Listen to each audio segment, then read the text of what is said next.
Quando vem a pandemia, elas ficam no confinamento doméstico. Como o ganho delas é incerto, o marido e os filhos são os que têm prioridade para usar, por exemplo, o computador. Quem tem que dar um jeito de gerir essa casa é ela. Então, por exemplo, ela não tem mais acesso ao computador, ela não tem mais acesso à internet, gerindo e fazendo a casa funcionar sem poder fazer a sua própria atividade.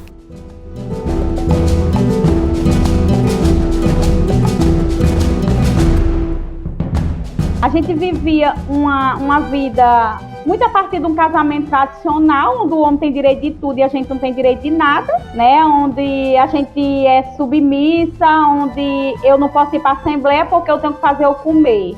Você já parou para pensar que estas questões se repetem na vida de muitas de nós? E se as saídas fossem pensadas por todas nós juntas? Rompimento dos laços sociais, individualismo, nuclearização das relações são implicações do sistema capitalista nas nossas vidas. Neste terceiro episódio do Juntas e Misturadas, nós vamos falar sobre as soluções coletivas, o papel da comunidade, do Estado e a volta da mulher ao lar. Quer dizer, será que alguma vez nós saímos realmente desse lugar de cuidadora do lar?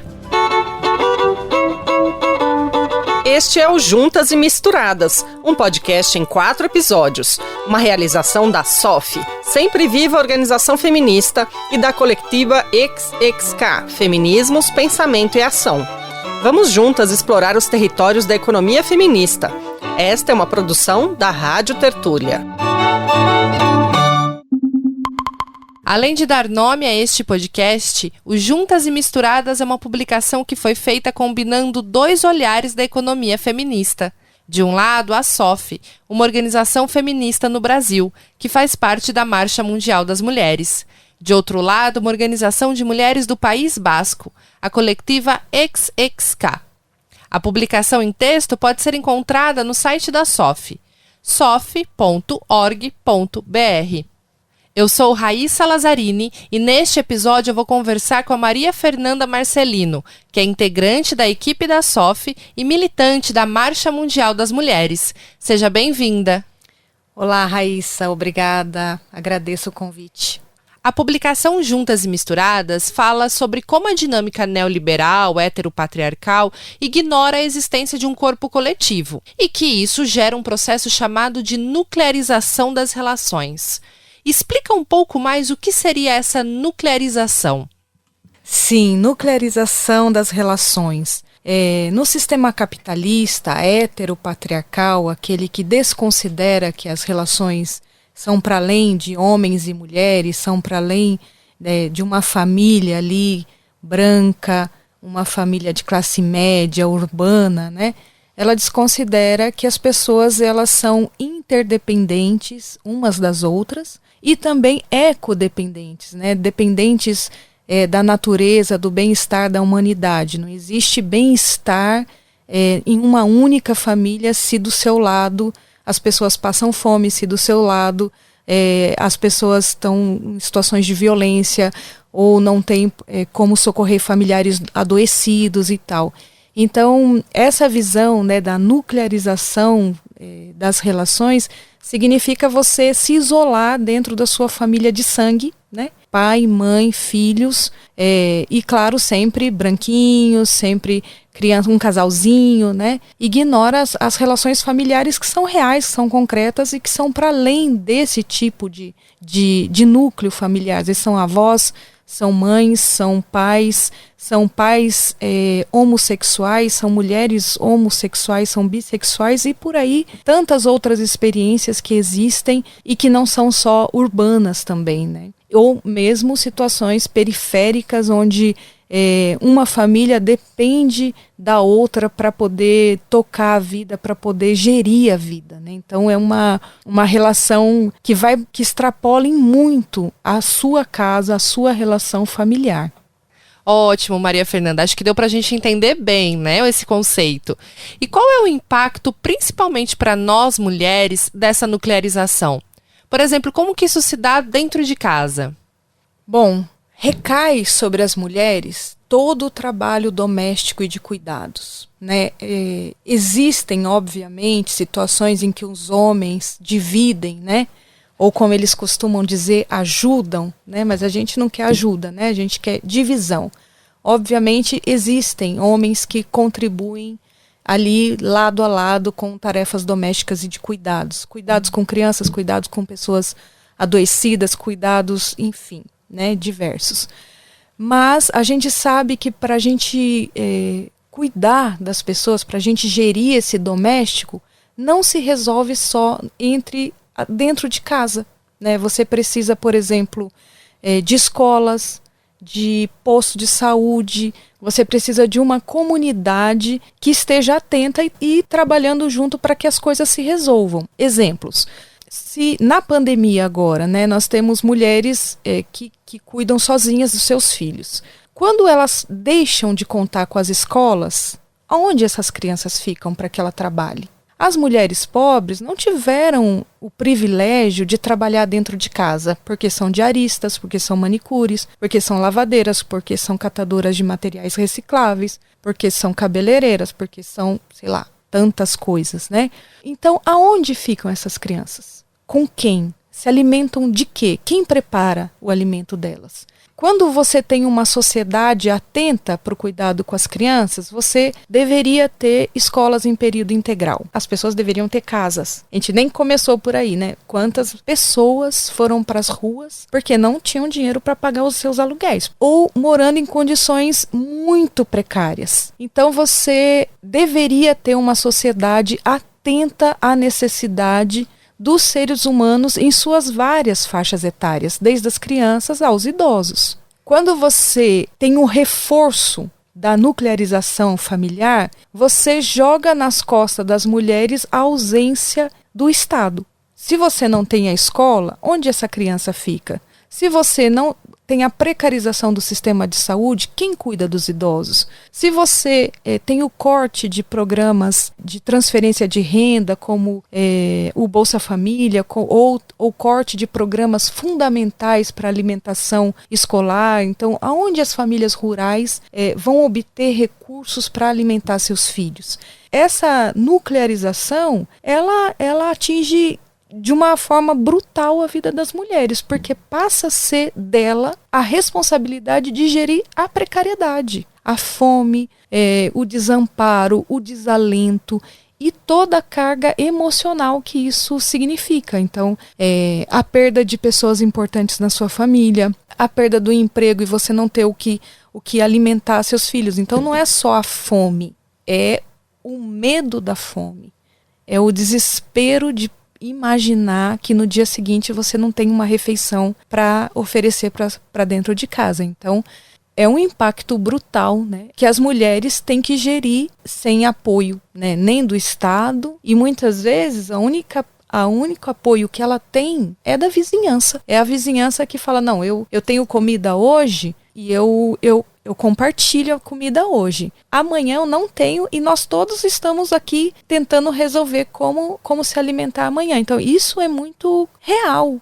Assim, não é só real, é cotidiano na vida das mulheres periféricas, urbanas, periféricas, rurais. Quando você bota no núcleo familiar toda a gestão da vida, é inviável. Bom, e para a gente ir adentrando um pouco mais nesse tema da mulher, do lar, convido você que nos ouve a acompanhar a leitura de um trecho da publicação Juntas e Misturadas.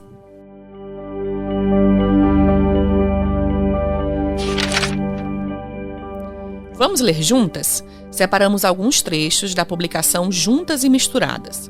Estes que eu vou ler agora começam na página 61 e estão no capítulo 4. Com frequência, a partir dos feminismos, denunciamos as pressões para que nós, mulheres, voltemos ao lar. Mas, por acaso, alguma vez saímos? Essa pergunta pode ser entendida de duas formas distintas. Ficar no lar pode significar que as mulheres não tenham um trabalho remunerado fora de casa, que proporcione autonomia vital e financeira. Mas também podemos entender ficar no lar como ser quem se encarrega, a partir de casa, de resolver a vida. Muitas mulheres estão fora do lar porque têm um emprego, mas elas continuam no lar porque seguem assumindo a responsabilidade de que o lar funcione como esse grande colchão sobre o qual se descarregam todas as tensões do conflito capital-vida. Nesse segundo sentido, podemos dizer que nós, mulheres, nunca saímos do lar, porque nunca se articulou uma responsabilidade forte, mais ampla, na qual tenham participado as instituições, os homens e muito menos as empresas.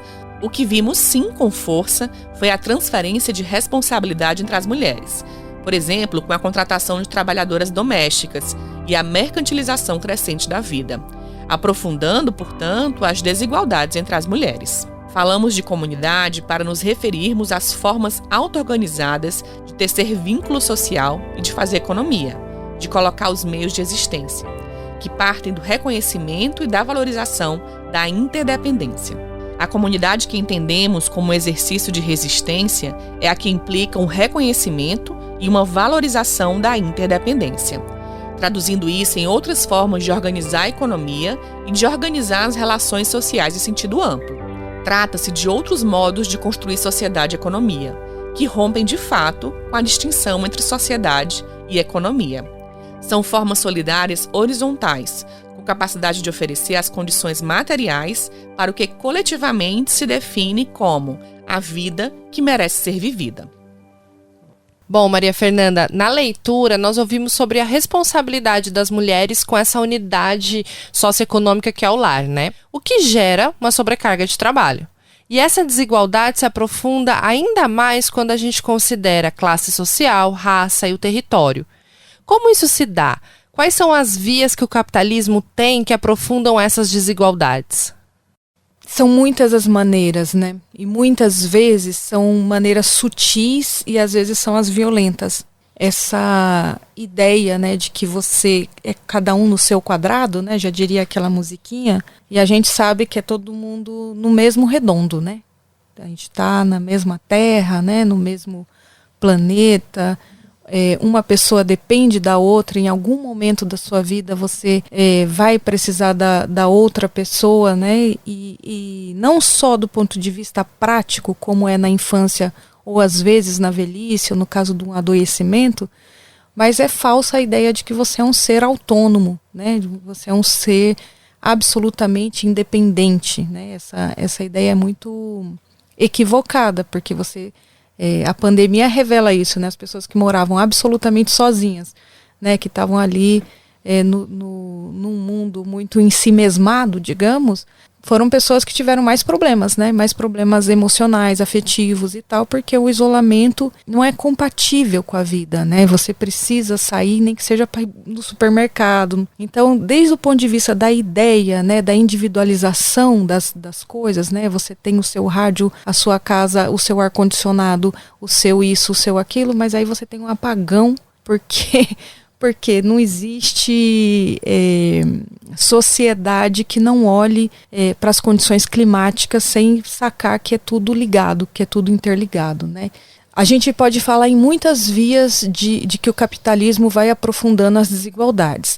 Acho que assim, uma muito evidente para nós nesse momento, né, do movimento feminista, é como os estados têm cada vez mais sido demandados e controlados pelas corporações internacionais. Então, quando o mercado atua para desregulamentar, né, as nossas leis de trabalho, a seguridade social, que tem a ver com a aposentadoria, nós temos o Sistema Único de Saúde, nós tínhamos leis trabalhistas, né, que protegiam as relações de trabalho. Então, quando você desregulamenta isso, destrói isso e deixa a cargo das pessoas o se virar, né, você dê seus pulos para se sustentar, seja um empreendedor, né, abra a sua empresa, você está deixando as pessoas à própria sorte. Você está dizendo, se vira, o mundo é isso, se você não conseguiu é porque você não tem capacidade, você não é um vencedor. Então esse é um jeito muito brutal de você aprofundar as desigualdades, porque, óbvio, as mulheres são a parte da população que mais está desprotegida, né? Se você imaginar que boa parte da população feminina não tinha acesso à aposentadoria porque trabalhava informalmente, porque arca com o trabalho doméstico de cuidados. Então ela não pode ter um registro em carteira com 8 horas de trabalho porque ela tem que conciliar o trabalho doméstico de cuidados. Então esta mulher não vai conseguir comprovar e contribuir para que ela se aposente, né? Quando você desregulamenta e joga nas costas das mulheres todo o trabalho doméstico de cuidados, né, todos os problemas de saúde, agora é você que tem que gerir em casa, você empurra para mais precariedade a vida das mulheres. Então esse é um jeito muito evidente assim, de que o poder, né, das transnacionais, por quê? Porque é importante para a Nike, porque é importante para a Adidas, porque é importante para a Prevent Senior, porque é importante para essas empresas lucrarem mais em cima da precariedade e da sobrecarga de trabalho da população e, claro, evidente, das mulheres. Então esse é um jeito muito violento e realmente que tem um impacto muito forte na vida das mulheres. Bom, Maria Fernanda, e esse debate, ele veio muito à tona agora na pandemia do novo coronavírus, né? Acho que você já até trouxe um pouco isso no começo do episódio. Algumas mulheres passaram a exercer suas tarefas, né, suas atividades em casa, com o teletrabalho. Qual o impacto disso nas desigualdades dentro do ambiente doméstico? Nossa, são brutais. São brutais, assim. Posso falar de experiência pessoal, mas posso falar, por exemplo, das mulheres da economia solidária, que são artesãs, que são cozinheiras, que são, enfim, diversas funções. Elas nos relatam o seguinte, que antes elas tinham autonomia, faziam as suas feiras, procuravam maneiras de comercializar seus produtos de forma coletiva, etc. Quando vem a pandemia, elas ficam no confinamento doméstico. Como o ganho delas é incerto e também muito atingido pela pandemia, você tem uma realidade do seguinte, o marido e os filhos são os que têm prioridade para usar, por exemplo, o computador. São o marido e os filhos que estão trabalhando sobre as orientações do mercado, que tem que cumprir horas de trabalho e como eles não podem sair para comer no restaurante, quem tem que fazer a comida é ela. Quem tem que dar um jeito de gerir essa casa é ela. Então, por exemplo, ela não tem mais acesso ao computador, ela não tem mais acesso à internet. Então, imagina que loucura que é essa mulher tendo que ficar ali confinada, gerindo e fazendo a casa funcionar sem poder fazer a sua própria atividade. O nível de adoecimento físico e emocional é brutal. Maria Fernanda, a publicação ela fala do reforço do Estado nessa concentração das relações socioeconômicas nos lares, né? Explica pra gente como que esse reforço, como ele acontece, né? Como que se dá esse controle dos territórios a partir do Estado? Posso falar desse reforço por duas vertentes, assim, né? Uma delas tem a ver com, por exemplo, o ideológico, quando uma ministra das mulheres, dos direitos humanos, reforça a presença das mulheres e o papel das mulheres dentro de uma lógica heteropatriarcal em que as mulheres são responsáveis pelos lares e os homens são os que têm direito ao público. Então, mulher veste rosa, homem veste azul, não tem a ver, obviamente, com as cores, tem a ver com o reforço de um papel que só é possível numa família idealizada, de homem, mulher, filhos, e de uma família idealizada extremamente conservadora, em que o homem tem o papel de provedor e a mulher é ali a submissa, tem que dizer amém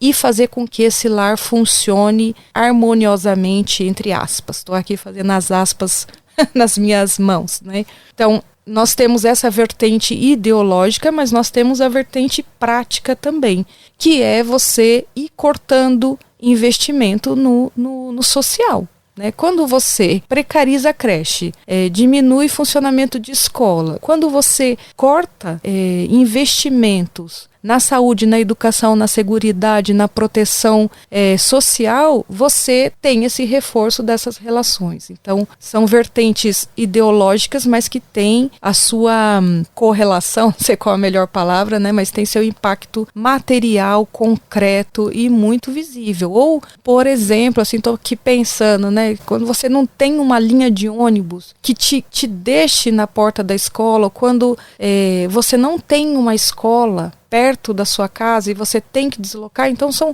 tantas coisas que uma sociedade poderia organizar para que tivesse menos consumo de combustível, para que tivesse mais facilidade, para que as pessoas tivessem mais à mão as suas necessidades. Por que a gente precisa de tanta verticalização das cidades se você poderia ter uma ruralização das cidades e as pessoas poderem ter espaço para cozinhar, ter espaço para plantar, ter espaço para que as crianças tivessem espaço de convivência que não fosse dentro dos seus apartamentos ou das suas micro casas ou das suas não casas, né? Que uma família pode não ter casa, não deveria, mas existe, mas ela poderia ter uma boa alimentação, uma boa escola, uma boa, assim, que não dependesse daquele núcleo familiar que, por razões dessa construção da sociedade, não deu conta de ter uma casa, mas isso não deveria condenar uma criança a uma desigualdade já de cara, né, já de início. Bom, e para a gente ilustrar um pouco como essa questão da divisão sexual do trabalho impacta no cotidiano das mulheres, a gente vai ouvir a Francisca Eliane de Lima, que é conhecida mesmo como Neneide. Neneide é assentada da reforma agrária do assentamento Mulunguzinho, no município de Mossoró, estado do Rio Grande do Norte. A gente vivia uma vida muito a partir de um casamento tradicional, onde o homem tem direito de tudo e a gente não tem direito de nada, né? Onde a gente é submissa, onde eu não posso ir para a assembleia porque eu tenho que fazer eu comer. Eu não posso porque eu tenho que cuidar da criança. Então, essa era a realidade lá em 92, 95. Mas a sociedade não está igual. Ainda precisamos lutar muito para isso. A gente costuma dizer que quando a gente começou a trabalhar no grupo, a gente tinha, na época, né, a gente tinha a horta, onde a gente se levantava 6 horas, 5h30, né, para deixar café pronto para ir para a horta, e trabalhava lá. E depois os maridos começaram a deixar o lanche. Então começou a inverter. Tinha mulher que quando... Assim, e é bom deixar bem claro que nem todas têm um avanço, cada uma tem seu limite. Uma dá um passo à frente e outra dá 2 atrás. Outra dá 2 na frente e outra dá 1 atrás. Então, nós não somos iguais, nem as relações são iguais. Cada um avança da maneira que vai conquistando sua independência. Para que eu pedi para ir para algum canto? A gente comunica, como eles comunicam também. Isso foi outro avanço. Da gente, assim, começar a participar das assembleias, da gente começar a ter opinião, da gente começar também... a gente teve um mandato que foi as grupos de mulheres, né? Ser presidente, tesoureiro. Nós dissemos assim, nós agora tá a vez do grupo de mulheres de Mulunguzinho ficar à frente do assentamento. E a gente conseguiu fazer isso. Então, isso foi uma mudança. A produção, sair de casa para poder ter hora de entrada, ter hora de saída, voltar de novo, ter hora... Uma conquista também que a gente fez foi sair também de dentro de casa. As viagens, não pedir, mas comunicar. Eu estou indo. Teve mulheres que foi avançando, né? Hoje quase todo esse negócio pode. Tinha umas que não podiam nem viajar e hoje, graças a Deus, todas as mulheres podem viajar. E também muita independência econômica. A gente cria abelha, a gente tem a unidade de polpa hoje, a gente começou a ter o nosso próprio dinheiro, né? Ter próprio... Eu hoje estar na presidência de uma cooperativa, presidir a rede. Foi vários avanços. É muito bom ouvir a Neneide. Ela traz aí, Maria Fernanda, um elemento que é fundamental, né? Que é a importância do estar em coletivo. A importância de estar em uma comunidade enraizada no território. Essa é a saída para a gente enfrentar a fragmentação da vida? Com certeza essa é a saída, porque às vezes a gente está enfrentando um problema e que você acha que é gigantesco, e às vezes é mesmo, mas às vezes não é. E você olhando o exemplo da outra, como ela fez, que estratégia ela usou, como que ela encontrou saída, né? Que às vezes enfrentar, né? Buscar autonomia, enfrentar o marido, sair daquele lugar assim que você tá ali, que sempre foi daquele jeito, que sempre desde quando casou foi morar junto é daquele jeito, então parece impossível de mudar. E aí você olha a experiência da outra e você fala, ela conseguiu, eu consigo também, sabe? E as outras estão ali, não para te julgar porque você não conseguiu ainda sair, mas para te apoiar a cada passo, pequeno que seja ou grande que seja, para você estar amparada. E não só na relação com os homens, porque quando uma mulher ganha uma autonomia, os homens também ganham, né? As crianças também ganham, a sociedade ganha. Não é uma disputa infantil, né? Como algumas pessoas críticas e muito superficiais fazem do feminismo. Não é isso. Nós não estamos disputando e nem queremos oprimir os homens. Nós queremos uma sociedade de igualdade, onde as pessoas possam expressar seus desejos,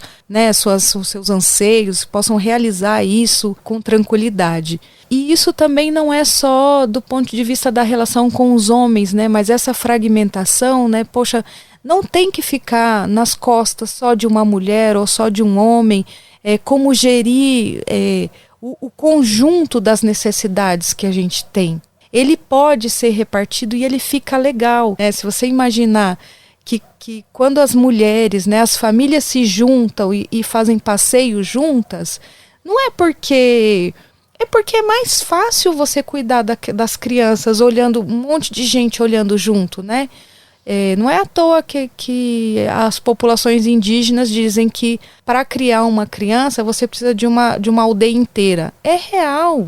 É real, porque quando você olha, você não vai dizer, cadê a mãe dessa criança? Você fala, não, vem cá, meu bem, vamos atravessar a rua junto, vamos pensar junto. Ou mesmo nas pessoas de idade, né? Poxa, uma pessoa de idade, não é porque ela está de idade que ela deixa de ser importante na sociedade, né? Não, mas se você tem relações comunitárias, a vida fica muito mais simples, né? A vida fica muito mais interessante quando você pode ali contar com pessoas e também a realização de trabalhos mesmo, né? Na periferia de São Paulo, aqui onde eu fui criada, inclusive, era muito comum as pessoas se juntarem para bater a laje. Isso não era às vezes até vizinhos que não estavam se entendendo tão bem, mas tinha uma tarefa árdua para ser realizada e que se fosse realizada com bastante gente, era rápida e ainda era festa, né? Isso, né, do trabalho coletivo, voluntário, né, que agora foi apropriado por tantas iniciativas capitalistas, né? O trabalho comunitário é para resolver um problema da comunidade. Então, assim, doe seu tempo, faça um pouquinho cada um, mas não é para gerar lucro para uma grande empresa. Até isso, as multinacionais, as transnacionais, se apropriam, né, de uma prática saudável, de solidariedade, de trabalho coletivo. Né? A gente está querendo que coisas que são importantes para a sociedade possam ser feitas coletivamente num sentido do bem comum, do bem viver, né? De você poder olhar o mundo e dizer, não, aqui não é para lucro, não é quem vai ganhar o quê, aqui é para todo mundo ficar bem. E para finalizar, a gente vai ouvir um pouco mais da Neneide, que agora traz um relato muito potente sobre como é estar em coletivo e de como foi transformador para ela ser parte do grupo de mulheres decididas a vencer. Não dá para você mudar essa sociedade se você não pensa em alternativa de gestão democrática, de coletivo, de achar que é os meus 10 molhos de coentro, com os 10 molhos de coentro de outra, com os 10 molhos de coentro de outra, que a gente pode fazer um volume de produção. Não dá para você pensar só em lucro, sem você pensar na vida das pessoas, de como vai mudar a minha realidade, tem que mudar a realidade de todas as mulheres que fazem parte dessa instituição ou desse grupo. Então, é esse pensamento coletivo que eu considero como uma transformação de vida para mim e para aquelas outras mulheres que estão na comunidade até hoje. Então, essas coisas que nós, o Grupo Decididas a Vencer, a gente trava dentro do assentamento e dentro da comunidade, reconhece que é a partir da auto-organização, é a partir dessa discussão coletiva que a gente consegue mudar nossas vidas. Tem como lembrar do que eu era antes, porque eu sou hoje, sem chorar e sem dizer assim, eu mudei minha vida a partir de um movimento, a partir de um coletivo, e hoje tudo que eu sou, eu devo a esse grupo de mulheres. É meu alicerce. É da onde eu recarrego todas as minhas energias. Quando eu estou triste, quando eu estou alegre, quando eu quero alguma coisa, né? É lá onde está meu alicerce. Bom, e com esse relato potente, forte, sensível da Neneide, a gente se despede. Eu quero agradecer a presença da Maria Fernanda. Muito obrigada. Eu que agradeço, Raíssa. Um prazer estar aqui. Bom, e no próximo episódio nós vamos falar sobre o mundo em transformação, processos de digitalização e ouvir a experiência de um coletivo de mulheres da Costa Rica. Então, já fica aí o convite para você nos acompanhar no próximo episódio na sua plataforma de streaming de áudio favorita. A publicação em texto pode ser encontrada no site da SOF. Anota aí, sof.org.br.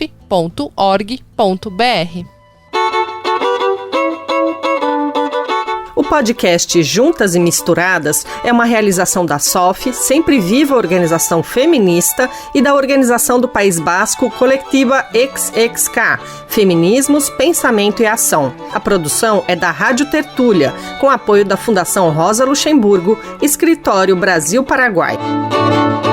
Coordenação Camila Maciel, Helena Zelic, Miriam Nobre e Tica Moreno. Produção executiva Raíssa Lazzarini, Beatriz Pasqualino e Raquel Júnia. Sonoplastia Lua Gattinoni.